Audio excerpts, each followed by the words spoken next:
नमस्कार, India voice में आपका स्वागत है। मैं आपके साथ दिव्या पांडे। बुलेटिन की शुरुआत करेंगे प्रयागराज से। बड़ी खबर सामने आ रही है, जहां महाकुंभ को लेकर सबसे बड़ी खबर सामने आ रही है। भगदड़ के बाद किए गए 5 बड़े बदलाव। महाकुंभ जाने के लिए वीवीआईपी पास किए गए रद्द। पूरा मेला क्षेत्र नो व्हीकल जोन किया गया घोषित। गाड़ियों की एंट्री पर भी लगा रोक। मुख्य सचिव और डीजीपी हादसे को तलाशेंगे। आज सीएम योगी को सौंपेंगे रिपोर्ट।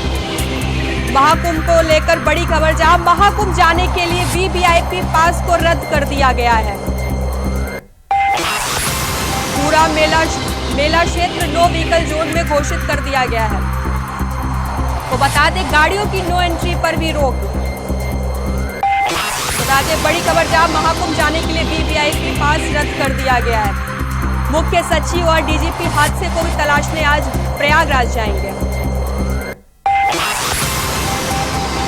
बता दें, भगदड़ के बाद 5 बड़े बदलाव महाकुंभ में किए गए हैं, जहां वीवीआईपी पास रद्द कर दिया गया है। पूरा मेला क्षेत्र नो व्हीकल जोन घोषित किया गया है। तो बता दें, महाकुंभ में 5 अहम बदलाव किए गए हैं। इसमें वीवीआईपी पास रद्द कर दिया गया है, साथ ही पूरा मेला क्षेत्र नो व्हीकल जोन घोषित किया गया है। महाकुंभ को लेकर बड़ी खबर, जहां गाड़ियों की एंट्री पर भी रोक लगा दी गई है। महाकुंभ जाने के लिए वीवीआईपी पास रद्द कर दिया गया है। भगदड़ के बाद यह 5 बड़े बदलाव किए गए हैं। महाकुंभ में हुए कल भगदड़ के बाद, हादसे के बाद यह बड़ा एक्शन लिया गया है। वही जानकारी के साथ हमारे संवाददाता मोहम्मद आसिफ हमारे साथ जुड़ गए। आसिफ, महाकुंभ में भगदड़ हादसे के बाद 5 बड़े बदलाव किए गए हैं, क्या अपडेट है? देखिए दिव्या, यूपी सीएम योगी आदित्यनाथ ने महाकुंभ में भगदड़ मामले को लेकर काफी गंभीरता से इस मामले को लिया है और साथ ही साथ कई बदलाव करने के निर्देश भी दिए हैं। अगर बात करें प्रयागराज के महाकुंभ में 5 बड़े बदलाव की, तो यहाँ पर जो वीवीआईपी पास थे वो अब पूरी तरह से रद्द कर दिए गए हैं और साथ ही साथ पूरे मेला एरिया को नो व्हीकल जोन घोषित कर दिया गया है। और तीसरा सबसे बड़ा बदलाव यह किया गया है कि अब प्रयागराज क्षेत्र में किसी भी जिले से वाहन प्रयागराज के भीतर नहीं प्रवेश कर पाएंगे और साथ ही साथ एकल मार्ग भी पूरी तरह से खोल दिया गया है, जिससे कहीं भी कोई असुविधा श्रद्धालुओं को न हो और साथ ही साथ कोई भी वाहन हो उनकी एंट्री नहीं की जाएगी। क्योंकि जिस तरीके से भगदड़ मची, तो कहीं न कहीं जो है व्यवस्थाओं पर भी सवाल खड़े हुए और भगदड़ मामले को यूपी सीएम योगी आदित्यनाथ ने गंभीरता से लिया। हाई लेवल मीटिंग बुलाई और अधिकारियों को सख्त दिशा निर्देश भी दिए। वहीं अगर बात करें डीजीपी प्रशांत कुमार और प्रमुख सचिव मनोज सिंह की, तो आज यह दोनों अफसर महाकुंभ पहुंचेंगे, जहां पर विस्तृत जानकारी हादसे की इकट्ठा करेंगे। एक report UP CM Yogi Adityanath को सौंपी जाएगी। यूपी सीएम योगी आदित्यनाथ ने जिस तरीके से कहा है कि जो भी दोषी होगा उसे कतई बख्शा नहीं जाएगा। और इन सबके बीच जिस तरह से यूपी सीएम योगी आदित्यनाथ ने मृतकों के प्रति सहानुभूति जताई है और 25-25 लाख रुपए की आर्थिक सहायता की घोषणा की है और यह आर्थिक सहायता घोषणा करते हुए यूपी सीएम योगी आदित्यनाथ बेहद भावुक भी हो उठे थे। फिलहाल मेला व्यवस्था में ऐसी स्थिति दोबारा न पैदा हो, इसलिए 5 बड़े बदलाव भी किए गए हैं और साथ ही साथ मुख्य सचिव मनोज सिंह और डीजीपी प्रशांत कुमार को महाकुंभ भेजा जाएगा और वह 12 बजे के बाद दोनों अफसर पहुंच जाएंगे। और इसका खास बात यह है कि अब मेला क्षेत्र को भव्य और दिव्य ढंग से सुचारू रूप से चलाने के लिए स्नान में कोई व्यवधान न आए, इसकी जिम्मेदारी 2 अनुभवी अफसरों को भी सौंपी गई है। यह अनुभवी अफसर आशीष गोयल और भानु गोस्वामी है, जो IAS अफसर है और जिन्होंने 2019 के अर्ध कुंभ में अपना अनुभव साझा किया था और 2019 के अर्ध कुंभ को सकुशल संपन्न कराने में अपना अहम योगदान दिया था।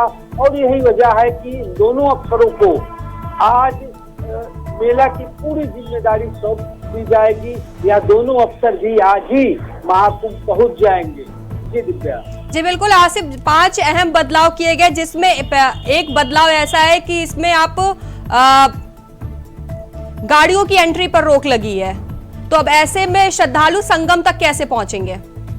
देखिए, श्रद्धालुओं की सुगमता के लिए ही ये जो बड़े बदलाव किए गए हैं वह किए गए हैं, क्योंकि जिस तरह से वीआईपी मूवमेंट की वजह से अफरा तफरी का माहौल पैदा हो जाता था और वीआईपी रास्ते पूरी तरह से बंद रखे जाते थे, ऐसे में संगम 9 तक पहुंचने में श्रद्धालुओं को काफी दिक्कतों का सामना करना पड़ता था। तो पहली बात तो वीआईपी कल्चर पूरी तरह से महाकुंभ में समाप्त कर दिया गया है, और वाहनों की वजह से जिस तरह से अफरा तफरी रहती है, तो पूरी तरह से महाकुंभ को भी नो व्हीकल जोन घोषित कर दिया गया है। अब महाकुंभ में कोई भी वाहन प्रवेश नहीं कर पाएंगे, चाहे वीआईपी हो या वीवीआईपी हो या फिर अन्य वाहन। और इसी तरह अगर तीसरे बड़े बदलाव की बात करें तो जिस तरह से महाकुंभ का क्षेत्र यानी कि प्रयागराज में कोई भी किसी भी जिले से वाहनों के प्रवेश पर पूरी तरह से रोक लगा दी गई है। इससे भी कहीं ना कहीं जो है बड़ी सुगमता होगी श्रद्धालुओं को संगम स्नान करने में। और वहीं सबसे अहम बात यह है दिव्या कि अब पूरी तरह से प्रयागराज में बाहरी श्रद्धालुओं के एंट्री पर भी रोक लगाई गई है, क्योंकि जिस तरीके से प्रयागराज और इस्लाम नगरी अयोध्या में भीड़ काफी देखने को मिली थी, प्रयागराज में पहुंचे श्रद्धालु अयोध्या भी पहुंचते थे, जिस वजह से अयोध्या, सुल्तानपुर, प्रतापगढ़ और प्रयागराज में ट्रैफिक पूरी तरह से ध्वस्त हो गया था। इस पर भी काबू करने के लिए डीजीपी प्रशांत कुमार ने सुल्तानपुर एसपी, अयोध्या, प्रतापगढ़, चित्रकूट, वाराणसी समेत कई पुलिस कप्तानों को साफ निर्देश दिया था कि यातायात व्यवस्था पूरी तरह से सुचारू रूप से संचालित हो। और इन अफसरों ने रात दिन कड़ी मेहनत करते हुए पूरी यातायात व्यवस्था चुस्त दुरुस्त कराई, जिससे श्रद्धालुओं के आवागमन में भी कहीं से कोई दिक्कत का सामना नहीं करना पड़ रहा है। अगर बात करें प्रयागराज और अयोध्या के बीच की, तो जिस तरह से सुल्तानपुर में बड़ा जाम लगा था, कई किलोमीटर जाम था, इसको भी पूरी तरह से गंभीरता से लिया गया और डीजीपी के निर्देश पर एसपी सुल्तानपुर और प्रतापगढ़ एसपी ने पूरी निष्ठा और मेहनत से इन श्रद्धालुओं को जो असुविधा हो रही थी उनकी समस्याओं का समाधान किया। और साथ ही साथ अब जिस तरह से प्रयागराज के अगल बगल के जिलों की पुलिस बेहद एक्टिव हो गई है, इससे भी जो भगदड़ मची थी ऐसी स्थिति दोबारा नहीं होगी, ऐसा कहा जा रहा है। क्योंकि मेला की सुचारू व्यवस्था संपन्न कराने के लिए एक तरफ जहां आशीष गोयल और भानु गोस्वामी यहाँ की कमान अब आज संभाल लिए हैं, वहीं दूसरी तरफ डीजीपी प्रशांत कुमार और प्रमुख सचिव मनोज सिंह आज पहुंच चुके हैं। वह मेला व्यवस्था की जानकारी लेंगे, कहीं भी कोई खामी होगी इसको दूर करने का निर्देश देंगे और साथ ही साथ जो भगदड़ मची थी इसकी विस्तृत रिपोर्ट लेकर सीएम योगी आदित्यनाथ को सौंपेंगे। ठीक है आसिफ, जानकारी के लिए आपका धन्यवाद। खबरों में आगे बढ़ेंगे, जहां लखनऊ से बड़ी खबर सामने आ रही है। सपा राष्ट्रीय अध्यक्ष अखिलेश यादव का आज दिल्ली दौरा। दिल्ली के किराड़ी विधानसभा में करेंगे रोड शो। अखिलेश यादव शाम 4 बजे करेंगे रोड शो। आप संयोजक अरविंद केजरीवाल भी रहेंगे मौजूद। लखनऊ से बड़ी खबर, जहां सपा राष्ट्रीय अध्यक्ष अखिलेश यादव का आज दिल्ली दौरा है। दिल्ली के किराड़ी विधानसभा में अखिलेश यादव करेंगे रोड शो। आप संयोजक अरविंद केजरीवाल भी रहेंगे मौजूद। अखिलेश यादव शाम 4 बजे करेंगे रोड शो। तो बता दे बड़ी खबर, जहां आप संयोजक अरविंद केजरीवाल भी अखिलेश यादव के साथ रहेंगे मौजूद और रोड शो करेंगे अखिलेश यादव आज। दिल्ली के किराड़ी विधानसभा में अखिलेश यादव आज करेंगे रोड शो। आप संयोजक अरविंद केजरीवाल भी साथ में रहेंगे मौजूद। अखिलेश यादव शाम 4 बजे करेंगे रोड शो। तो बता दें बड़ी खबर, जहां अखिलेश यादव का आज दिल्ली दौरा है और विधानसभा में रोड शो करेंगे अखिलेश यादव आज। लखनऊ से बड़ी खबर, जहां सपा राष्ट्रीय अध्यक्ष अखिलेश यादव का आज दिल्ली दौरा है, जहां दिल्ली के किराड़ी विधानसभा में अखिलेश यादव शाम 4 बजे रोड शो करेंगे। आप संयोजक अरविंद केजरीवाल भी साथ में रहेंगे मौजूद। तो बता दें सपा राष्ट्रीय अध्यक्ष अखिलेश यादव का आज दिल्ली दौरा, जहां दिल्ली के किराड़ी विधानसभा में अखिलेश यादव रोड शो करेंगे। लखनऊ से बड़ी खबर, जहां अखिलेश यादव का आज दिल्ली दौरा है। सपा राष्ट्रीय अध्यक्ष अखिलेश यादव आज शाम 4 बजे किराड़ी विधानसभा में रोड शो करेंगे।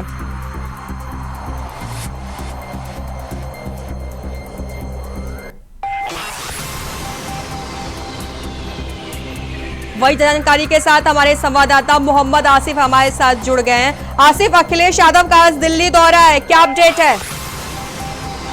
देखिए विद्या, जिस तरीके से समाजवादी पार्टी ने कांग्रेस के खिलाफ बगावत पूरी तरह से कर दी है, इंडिया गठबंधन से पूरी तरह से समाजवादी पार्टी नाता तोड़ने की तरफ आगे बढ़ रही है। आज सपा प्रमुख अखिलेश यादव दिल्ली में आम आदमी पार्टी के समर्थन में एक रोड शो करेंगे और इस रोड शो में आम आदमी पार्टी के अध्यक्ष अरविंद केजरीवाल भी मौजूद रहेंगे। अगर कार्यक्रम की बात करें तो यह रोड शो शाम 4 बजे होगा किराड़ी विधानसभा में। इस दौरान अरविंद केजरीवाल और सपा प्रमुख अखिलेश यादव इस रोड का हिस्सा बनेंगे। जिस तरीके से समाजवादी पार्टी ने पहले ही आम आदमी पार्टी को दिल्ली में समर्थन देने का ऐलान किया था, या कहा जा रहा था कि सपा प्रमुख अखिलेश यादव कांग्रेस से बगावत नहीं करेंगे, यहाँ पर सिर्फ समर्थन दिया है। लेकिन जिस तरीके से सपा ने कांग्रेस से पूरी तरह से बगावत छेड़ दी है और खुलकर अब चुनाव मैदान में उतर चुके हैं, इससे कहीं न कहीं सियासत भी पूरी तरह से गर्मा गई है। क्योंकि अगर यूपी की बात करें तो यूपी में कांग्रेस ने मिल्कीपुर सीट पर समाजवादी पार्टी प्रत्याशी को पूरी तरह से समर्थन दिया है।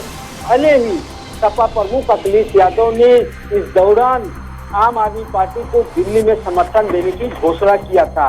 और अगर बात करें सपा की रणनीति की, तो जिस तरीके से यूपी के मजदूरों और पूर्वांचल के कई हस्तियां दिल्ली में रहती हैं, पूर्वांचल और यूपी के जो सीधी वोटर हैं उनको रिझाने के लिए सपा प्रमुख अखिलेश यादव आम आदमी पार्टी के लिए वोट मांगेंगे।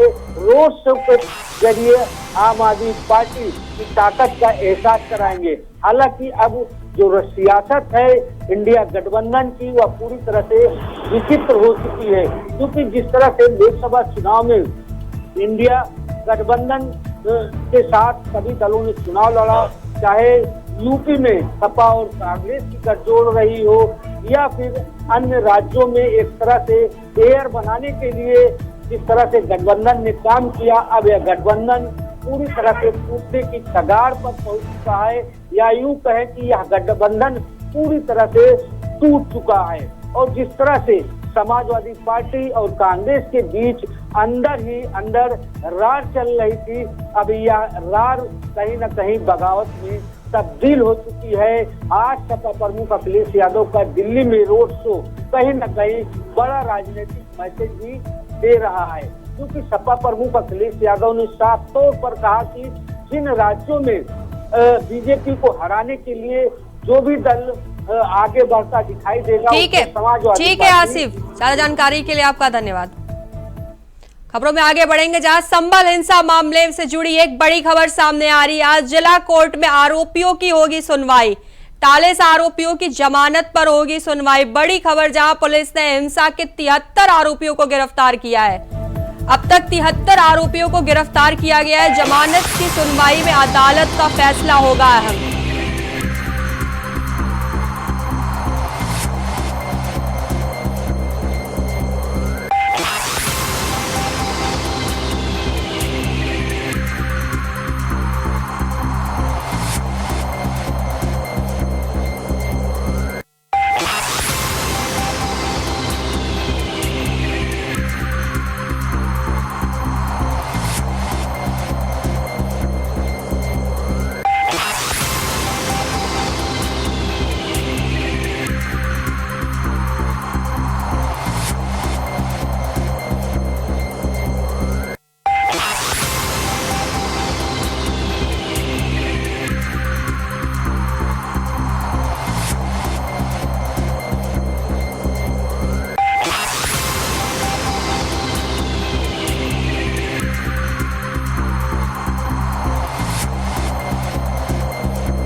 वो बता दें संभल हिंसा मामले से जुड़ी बड़ी खबर सामने आ रही है, जहां आज जिला कोर्ट में आरोपियों की सुनवाई होगी। 40 आरोपियों की जमानत पर आज सुनवाई होनी है। वही जानकारी के साथ हमारे संवाददाता सतीश सिंह हमारे साथ जुड़ गए हैं। सतीश, संभल हिंसा मामले में आज आरोपियों की सुनवाई होनी है, क्या कुछ तैयारी की गई है? देखिए, हम आपको बता दें जनपद संभल में देखिए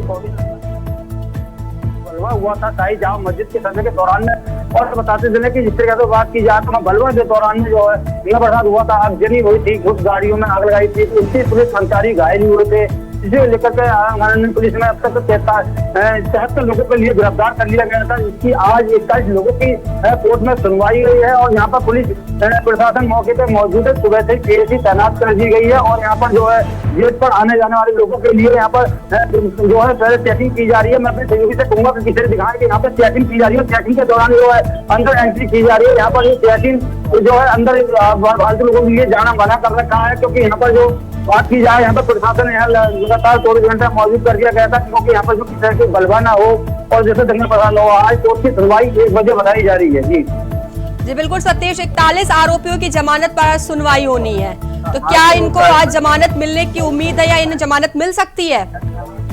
देखिए, हम आपको बता दें की सुनवाई पिछली बार भी हुई थी, लेकिन आज कोर्ट ने आदेश करा है, और लेकिन अब कोर्ट का आदेश है क्या सुनवाई की जाएगी क्या सुनवाई नहीं की जाएगी, ये कोर्ट अभी 1 बजे निर्णय लेगा। क्योंकि यहाँ पर बात की जाए तो यहाँ पर जो 41 आरोपी है उन्हें भी जो है आज सुनवाई का जो मामला है जो कोर्ट में है, और कोर्ट क्या आदेश देता है, कोर्ट 1 बजे ही उसका फैसला सुनाएगा। जी बिल्कुल सतीश, जानकारी के लिए आपका धन्यवाद।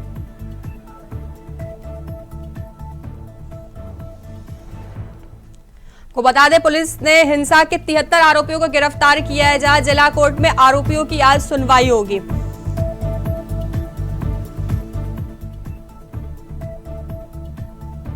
खबर में आगे बढ़ेंगे, जहां खबर लखनऊ से है। समाजवादी पार्टी ने मिल्कीपुर विधानसभा उपचुनाव में गड़बड़ी करने की आशंका जताते हुए एक बार फिर मुख्य निर्वाचन अधिकारी नवदीप रिवाणा को पत्र भेजकर शिकायत की है।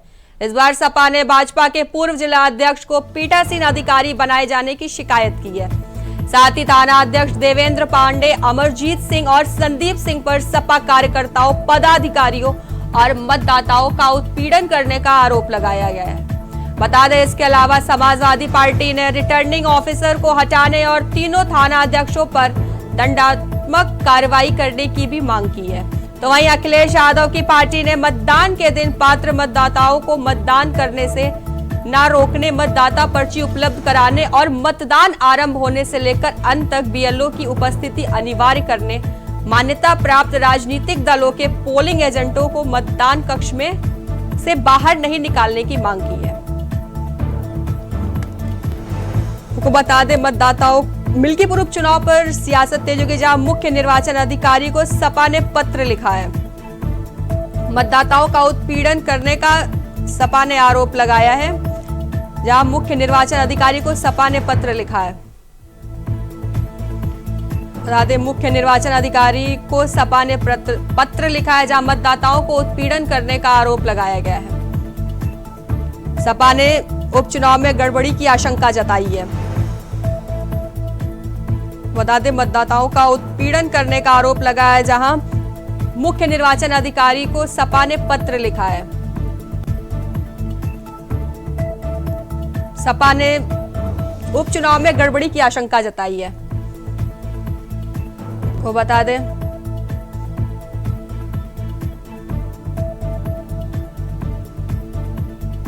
मतदाताओं का उत्पीड़न करने का आरोप लगाया गया है। मिल्कीपुर उपचुनाव पर सियासत तेज हो गई है, जहां मिल्कीपुर विधानसभा उपचुनाव में गड़बड़ी करने की आशंका जताते हुए एक बार फिर मुख्य निर्वाचन अधिकारी नवदीप रिवाणा को पत्र भेजकर शिकायत की गई है।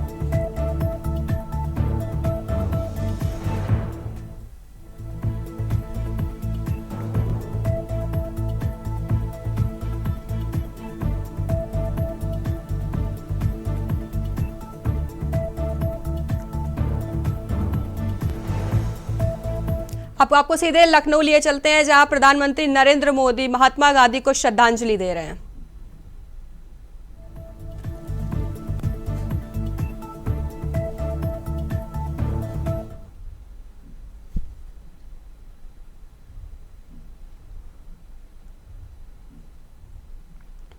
अवसर पर याद कर रहा है। सीधी तस्वीरें हम आपको दिखा रहे हैं। उपराष्ट्रपति जगदीप धनखड़ पहुंचे हैं राजघाट पर बापू को श्रद्धा सुमन अर्पित करने के लिए।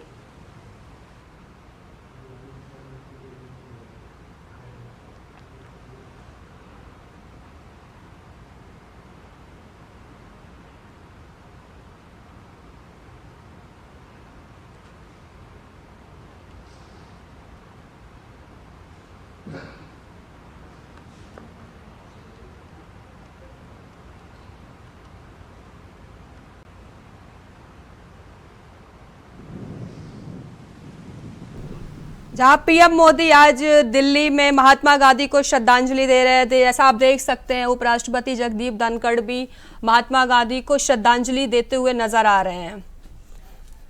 कई राजनेता महात्मा गांधी को आज श्रद्धांजलि, उनकी पुण्यतिथि पर उन्हें श्रद्धांजलि अर्पित कर रहे हैं। पीएम नरेंद्र मोदी ने भी किया, राष्ट्रपति ने भी किया, राष्ट्रपति द्रौपदी मुर्मू भी साथ में है, जहां उनके साथ में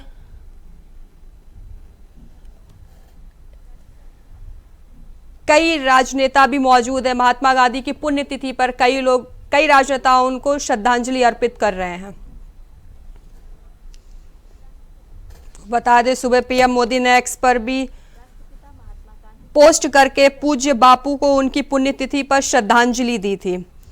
उन्होंने कहा था कि उनके आदर्श हमें विकसित भारत के निर्माण के लिए प्रेरित करते हैं। मैं हमारे राष्ट्र के लिए शहीद हुए सभी लोगों को श्रद्धांजलि देता हूं और उनकी सेवा एवं बलिदान को याद करता हूं।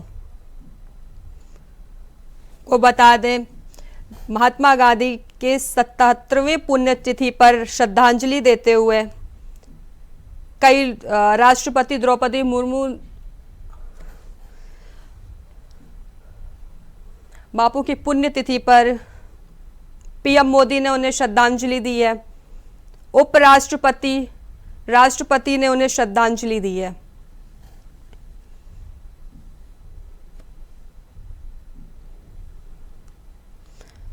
तो बता दें प्रधानमंत्री नरेंद्र मोदी ने राष्ट्रपिता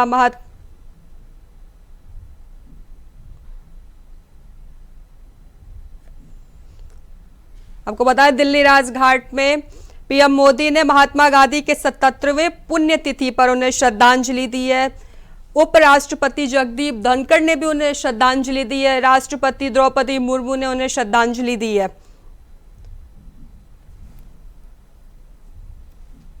पीएम मोदी ने बापू की प्रतिमा पर फूल अर्पित किए हैं। को बता दें सुबह पीएम मोदी ने एक्स पर पोस्ट करके भी उन्हें श्रद्धांजलि अर्पित की थी और लिखा था उसमें कि उनके आदेश हमें विकसित भारत के निर्माण के लिए प्रेरित करते हैं। मैं हमारे राष्ट्र के लिए शहीद हुए सभी लोगों को श्रद्धांजलि देता हूं और उनकी सेवा एवं बलिदान को याद करता हूं।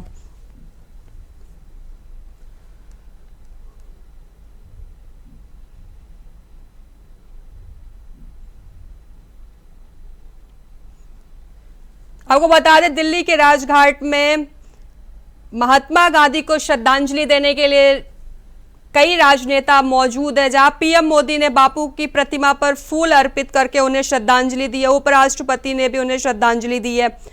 राष्ट्रपति द्रौपदी मुर्मू ने भी उन्हें श्रद्धांजलि दी है। महात्मा गांधी के 77वें पुण्यतिथि पर राजघाट पर सारे राजनेता मौजूद होकर उन्हें श्रद्धांजलि अर्पित कर रहे हैं।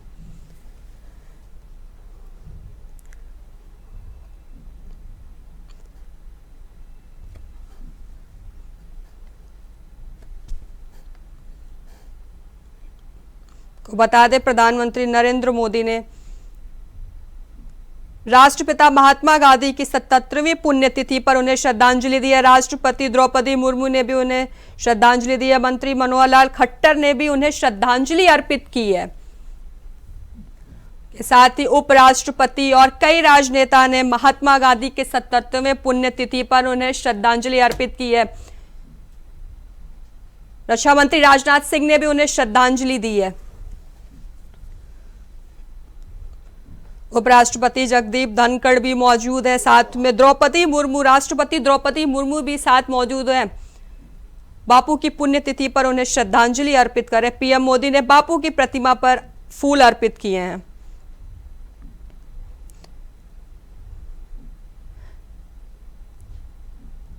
दिल्ली के राजघाट पर यह कार्यक्रम किया जा रहा है। पुण्यतिथि का यह कार्यक्रम किया जा रहा है, जहां पर 77वीं पुण्यतिथि पर महात्मा गांधी के उन्हें पुष्पांजलि अर्पित की जा रही है, उन्हें श्रद्धांजलि अर्पित की जा रही है। आपको बता दें, आज ही के दिन राष्ट्रपिता गांधी को 1948 में नाथूराम गोडसे ने गोली मारकर हत्या कर दी थी। पीएम मोदी ने बापू की प्रतिमा पर फूल अर्पित किए हैं।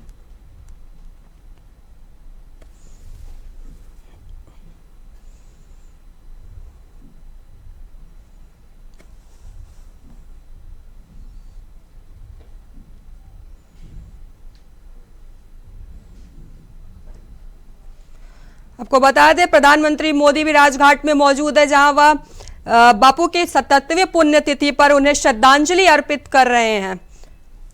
प्रधानमंत्री के साथ कई राजनेता भी मौजूद हैं। मंत्री मनोहर लाल खट्टर भी उनके साथ मौजूद हैं। रक्षा मंत्री राजनाथ सिंह भी मौजूद है। साथ में उपराष्ट्रपति, राष्ट्रपति के साथ कई राजनेता राजघाट में मौजूद है, जहां 77वीं पुण्यतिथि पर सब उन्हें श्रद्धांजलि अर्पित कर रहे हैं।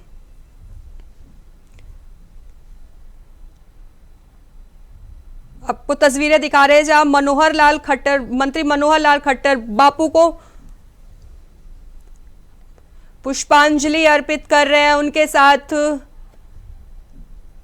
वो बता दें, वो सीधे तस्वीरें दिखा रहे हैं जहां पर राष्ट्रपति द्रौपदी मुर्मू ने बापू को श्रद्धांजलि अर्पित की है। बुलेटिन में बस इतना ही। बने रहिए इंडिया वॉइस के साथ। नमस्कार।